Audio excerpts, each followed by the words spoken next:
Hi guys, this is App Unwrapper. I'm here with Goetz on iOS, and in this video, I'm going to show you how to get through the first chapter. Enjoy!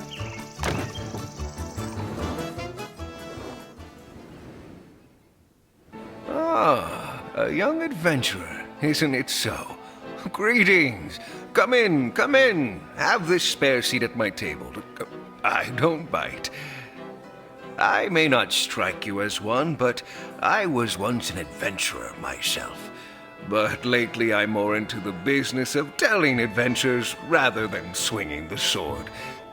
How about it, Give an old man an excuse to have something to drink and relive some memories, will you? I promise you won't be disappointed, because the story I'm about to tell you is one of a kind. Of course, it is about knights and kings, battles and feuds, and all the things that warm the young folks' heart.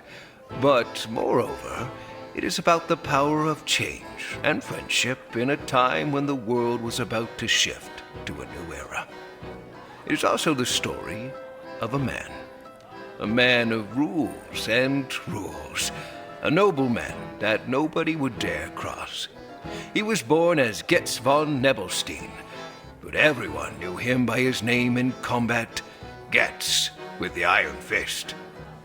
On one fateful day, Goetz's life was about to take an unexpected turn.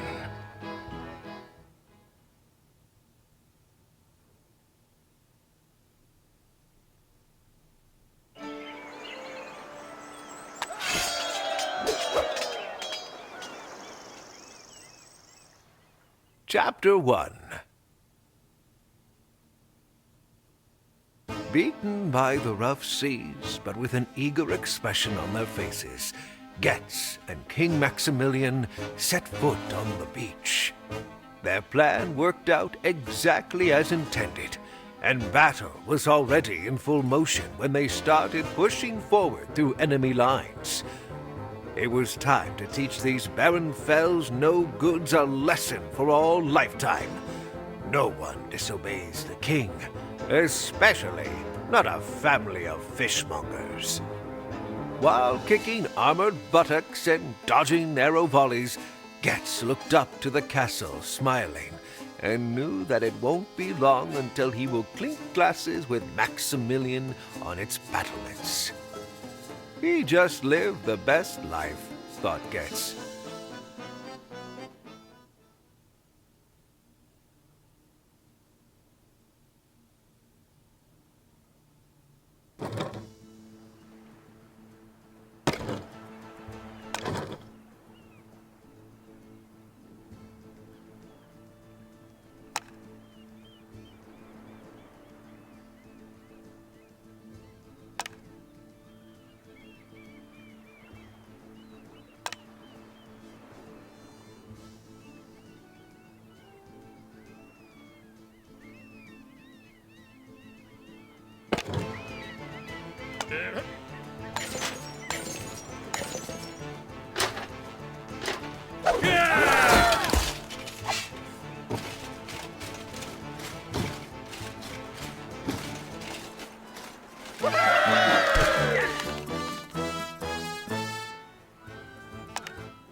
Yes, sir.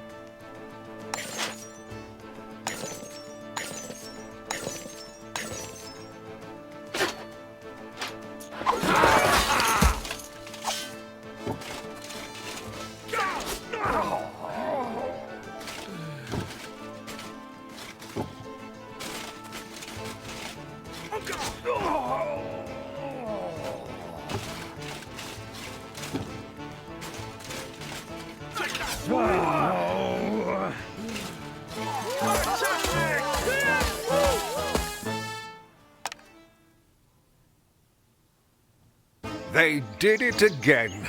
The castle was taken, the rebels detained, and the kingdom was safe once again.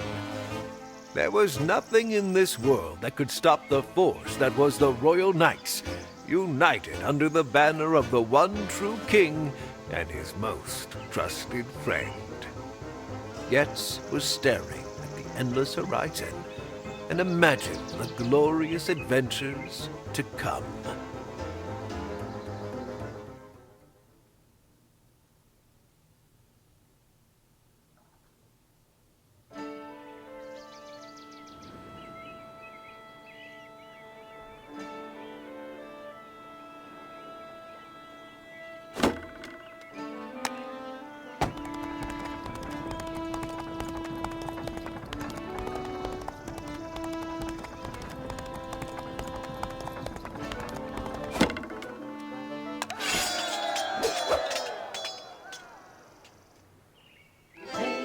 "20 years later.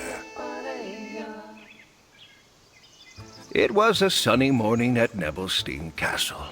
A spring breeze flowed around the snuggled-up Goetz, who overdid celebrating with his men in the four-legged fowl last night. Goetz dreamed one of his favorite dreams. He and the king storm Barenfell's castle side by side and, with the full commitment of their lives, arrest the Grand Duke of Ersmark. Triumphant. Suddenly, the door to his bedchamber burst open, and Rudolfo strutted in, a bucket full of water in one hand and an important-looking letter in the other. Rudolfo was not only the captain of Goetz's troops, but also his right hand and best friend, a real nobleman, and loyal to Goetz down to his bones. Wake up, you sleepyhead! A letter from the king! with messenger and seal and everything. A flood of cold mountain water tore Goetz out of his dreams. Who? What? Where? Halt! You have to see that, Goetz. Eternal peace in the country. The king proclaims eternal peace in the country. You know what that means? No more fighting and feuds, my old friend. Throughout the empire. Anyone who protests against it must expect penalties from the very top. It almost seems like he's serious this time. But, well, here. See for yourself. What? Show me! Snorting and soaking wet, Goetz seizes the document. Eternal peace. Punishment? Unlawful? Landsknechts? After reading the letter, Goetz just sat there for a moment and stared into space, as if he was wondering if he could still be dreaming. He can't be serious. With my honor, he cannot be serious! What do you suggest, boss? Rodolfo, the crossbow. I have to think. With a determined look and a dripping dressing gown, Goetz moved in the direction of the Nebelstein forest.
Whenever Goetz had to think, he went to the Nebelstein forest to hunt.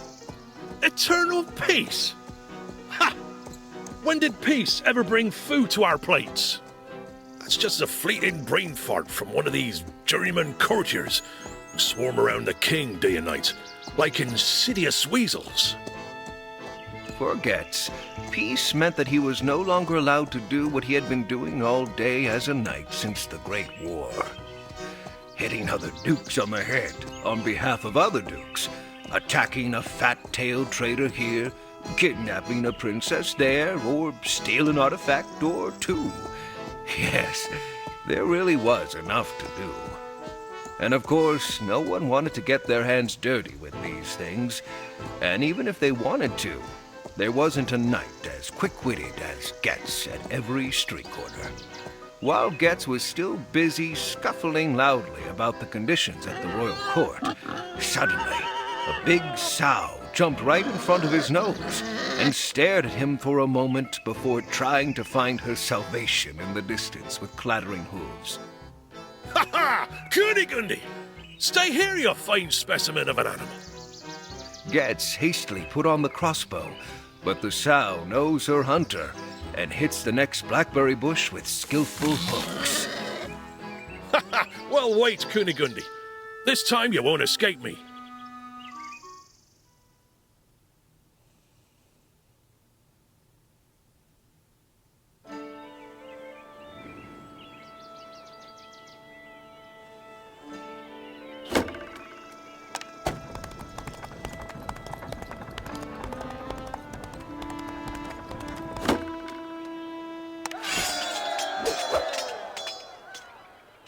While Goetz prowled through the light-drenched thicket on Kunigundi's heels, his morning resentment was about to get carried away by the scent of fresh spring grasses and herbs.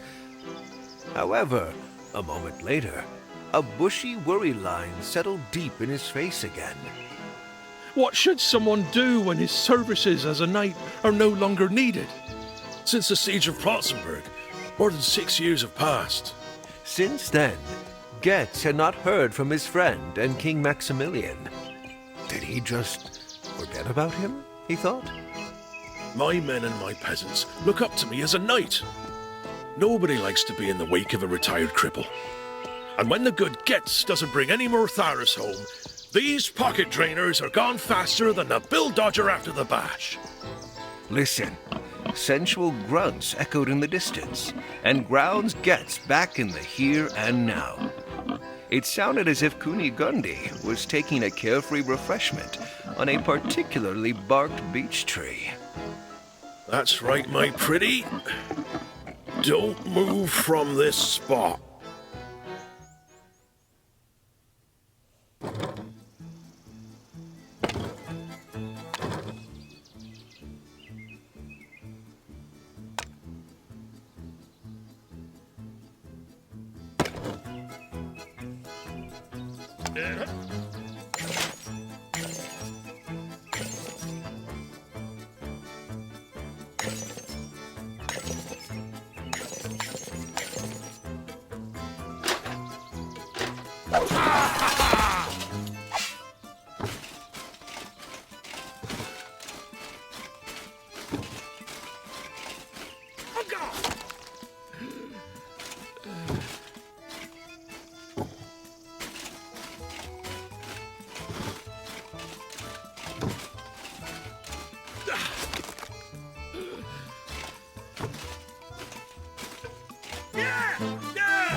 Put on, aim.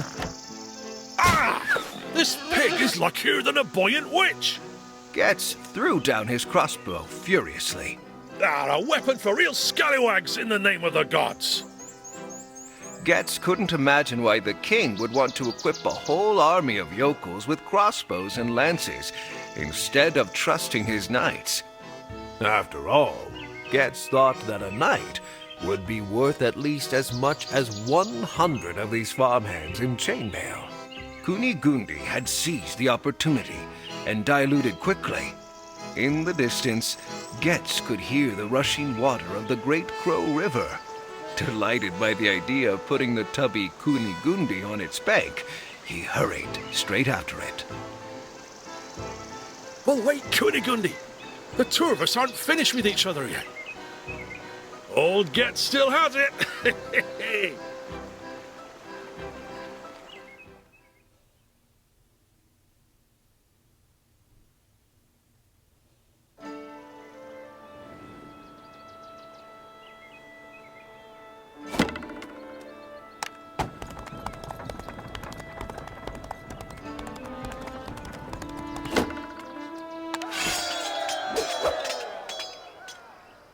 Spluttering and full of anticipation, Goetz dashed out of a bush, but almost fell over because one of his feet was already sinking in the riverbed of the Crow River. This morning, the river is as cold and unsparing as the bureaucrats at the king's court, thought Goetz. With his iron fist, he got hold of a low-hanging branch and retreated ashore, only to see who was feasting on a willow herb root on the other bank. How on earth did you get over there, you wondrous animal? If I didn't know better, I would think you had conspired against me with the rest of the world today. There was nothing around it. Goetz had to go through the river. How good that he was so hardened by the revolting city's campaigns in 1496 that this river could not harm him. At the time, he had to swim through the Great Lindworm in order to be able to stand by the king in time for the Battle of Spießhagen. Whenever Goetz thought of the adventures with his king, his heart became very warm.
Take that swine!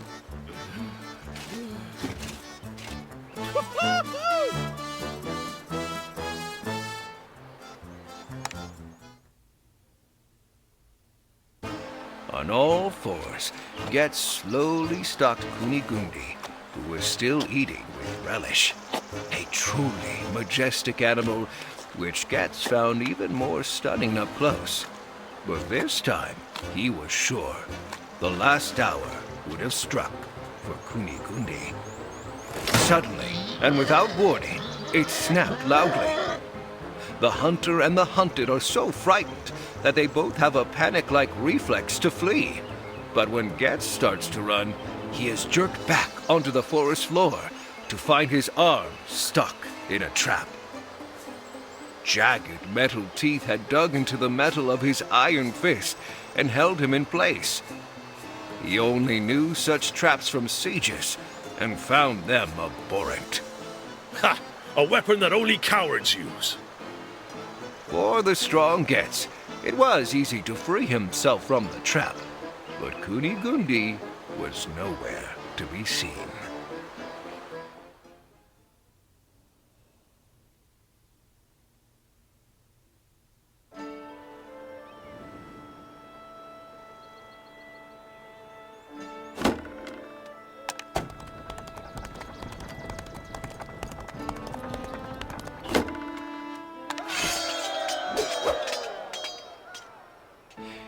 Even if his metal hand had helped him out of the mess now and then, it still reminded him of the fateful day he had to exchange it for his real hand. It was the winter of 1497, and just as he was about to command the flank on the enemy's line of riflemen with his sword raised, a cannonball rushed from his own ranks and snapped his arm off like a twig. Goetz has had a bad relationship with gunpowder ever since. Insidious stuff of the devil. He used to say. To Goetz's chagrin, King Maximilian saw the future of his army in cannons and muskets, and has been working on new models with enthusiasm for years. Goetz couldn't help but notice that he and his beloved king had grown apart a little over the past few years. When was the last time he was invited to the royal court? When would he fight in a big tournament? Goetz continued to follow the trail of Kunigundi and mourn the old days, pitying himself for transforming from an adored war hero to a pig hunter who even struggles against lousy thorn bushes. He found what he was looking for a moment later and spotted Kunigundi, who has made herself comfortable in the middle of a small forest of thorn bushes. Now, she was due.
one strong blow, Goetz chopped his way through the last thorn bush and relied entirely on the surprise effect.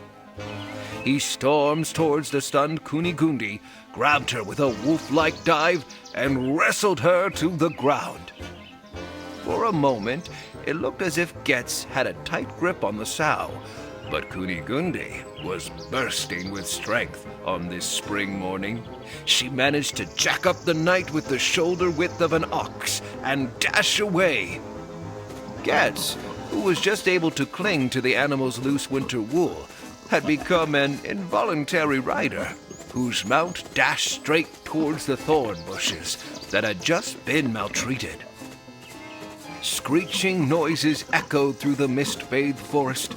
The thorny undergrowth lashed Goetz inevitably in the face and left terrible burning scratches.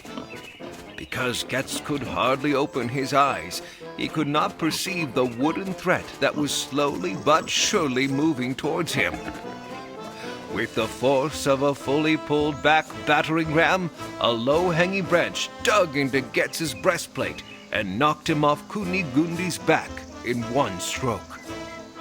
The trees danced in a circle and the leaves rustled applause before everything went black around Goetz.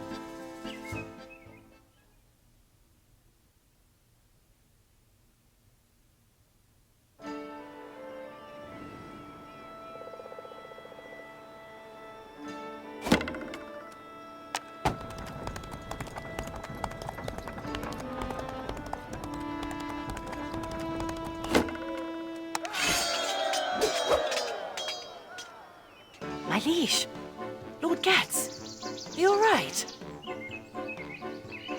Goetz could not have said how long he had been out. When he woke up, he was surrounded by blurry silhouettes, and he perceived a celestial whispering voice calling him.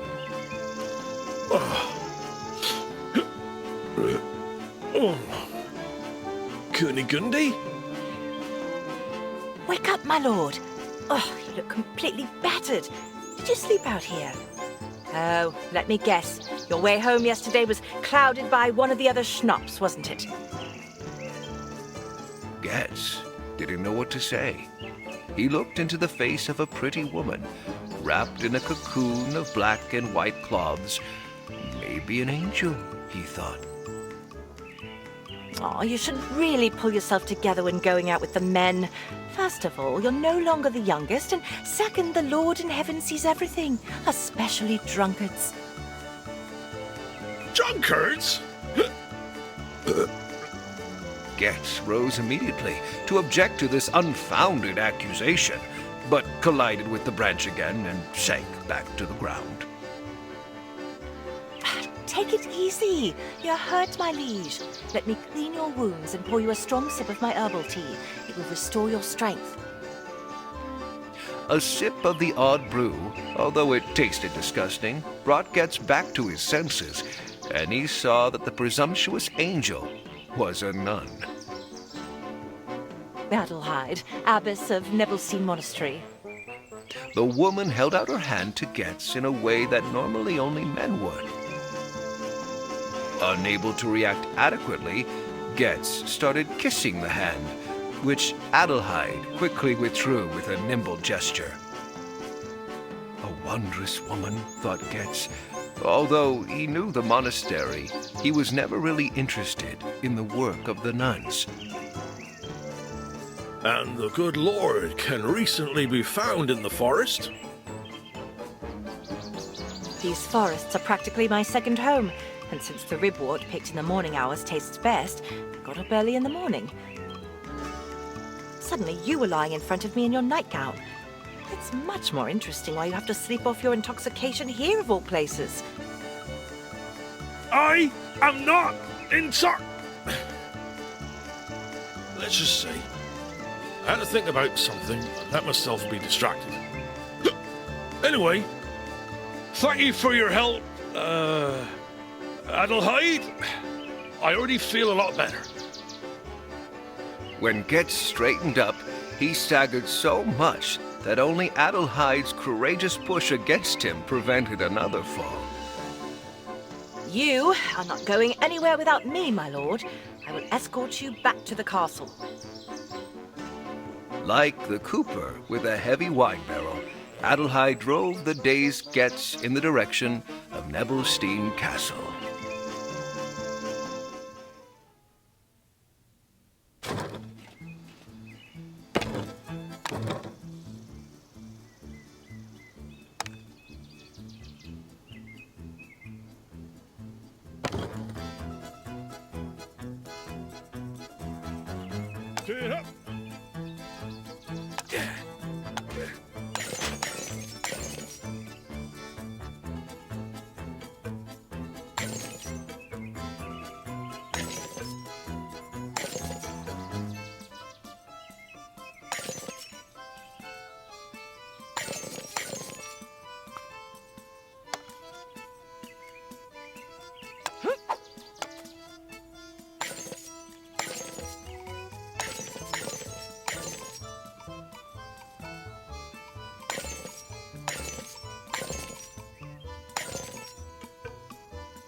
Take that fine!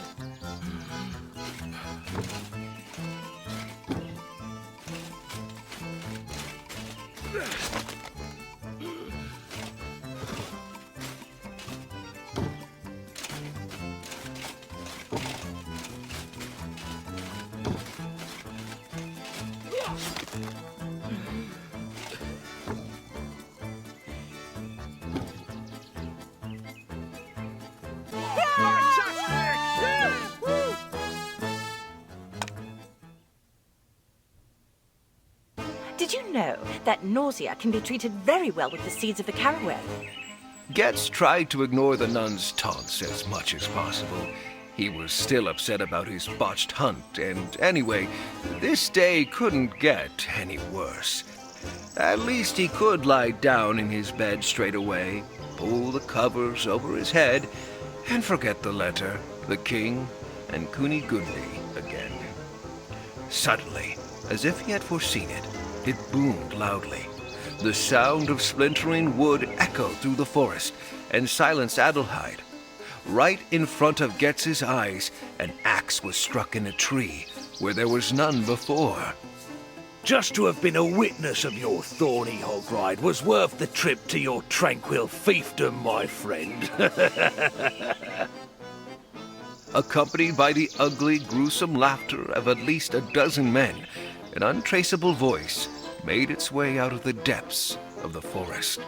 I'm sorry if your iron hand got a few scratches.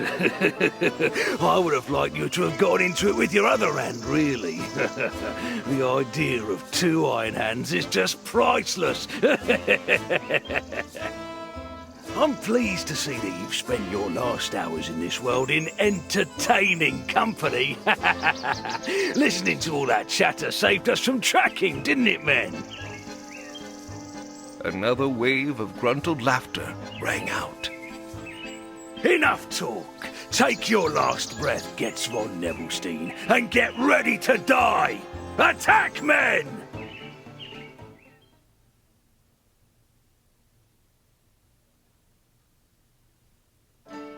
Okay, so that's the end of chapter 1. I'll be back with chapter 2 later. If you enjoyed this, please subscribe to my channel. Thanks, bye-bye.